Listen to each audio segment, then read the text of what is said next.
అనగనగా ఒక ఊరిలో ఒక వృద్ధ దంపతులు ఉండేవారు. వాళ్ళకి చాలా కాలానికి ఒక కొడుకు పుట్టాడు. వాడు మామూలువాడు కాదు, పరమ తింగరివాడు. తల్లిదండ్రులు వాడిని దారిలో పెట్టాలని ఎన్నో పెళ్లి సంబంధాలు చూశారు.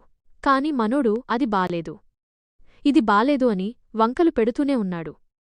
చివరికి వాడికి తగ్గట్టే చూడటానికి చాలా వింతగా ఉన్న ఒక అమ్మాయిని నచ్చి పెళ్లి చేసుకున్నాడు. ఊరంతా వద్దురా బాబూ, ఆ అమ్మాయి చాలా వింతగా ఉంది అని చెప్పినా వాడు వినలేదు. పెళ్లయ్యాక అసలు కథ మొదలైంది. వాళ్ళద్దరూ బయటకు వస్తే చాలు ఊరంతా వింత భార్య, వింత భార్య అని ఎక్కిరించడం మొదలుపెట్టారు.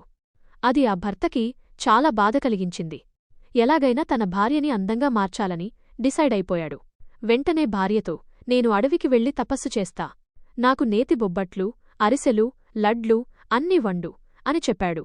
ఆ అమాయక భార్య అతను అడిగినవన్నీ మూటగట్టి ఇచ్చింది. అడవికి వెళ్లిన మనోడు ఒక బండరాయి మీద కూర్చుని తపస్సు మొదలుపెట్టాడు. తపస్సంటే మామూలుగా కాదు. ఒక్కొక్క బొబ్బట్టు నోట్లో వేసుకుంటూ శివోహం శివోహం అని పొట్టపగిలేలా తింటూనే ఉన్నాడు. ఆ శబ్దం కైలాసంలో ఉన్న పార్వతీదేవికి వినిపించింది. అయ్యో స్వామి, మీ భక్తుడు చూడండి, పొట్టపగిలి చచ్చేలా ఉన్నాడు, కరుణించండి అని శివుడిని కోరింది. ఆ అమాయకత్వానికి ముచ్చటపడి శివుడు ప్రత్యక్షమయ్యాడు. ఎందుకు నాయనా ఈ వింత తపస్సు అని శివుడు అడిగితే, స్వామి, నా భార్యను చూసి అందరూ ఎక్కిరిస్తున్నారు, నాకు అది నచ్చట్లేదు అని చెప్పాడు. సరే, ఏం కావాలో కోరుకో అంటే, ఆ తింగరివాడు, ఇప్పుడు నాకేం గుర్తురావట్లేదు, ఇంటికి వెళ్ళి కనుక్కుంటా అన్నాడు. దాంతో శివుడు నవ్వి, సరే, ఈ 3 మాయరాళ్లు తీసుకో, వీటితో నీ 3 కోరికలు తీరుతాయి అని వరమిచ్చాడు.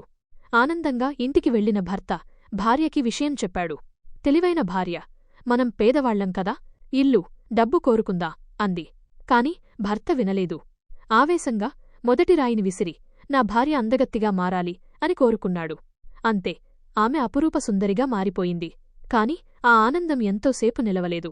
మరుసటి రోజు ఆమె బావి దగ్గరికి వెళితే ఆమె అందం చూసి ఆ నోట ఈ నోటపడి రాజుగారికి తెలిసింది. వెంటనే భటులు వచ్చి ఆమెను ఎత్తుకెళ్లారు. అది చూసి భర్త, నా భార్య, నా భార్య అని రథం వెనుక పరిగెత్తినా భటులు అతన్ని గెంటేశారు.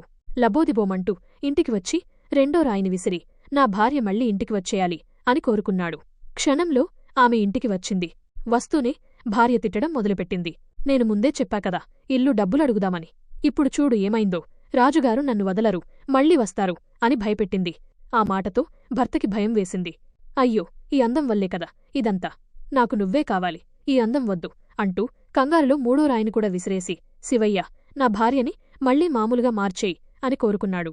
అంతే, ఆమె మళ్లీ ఆ పాత వింత రూపంలోకి మారిపోయింది. రాజుగారి భటులు వెనక్కి వెళ్ళిపోయారు.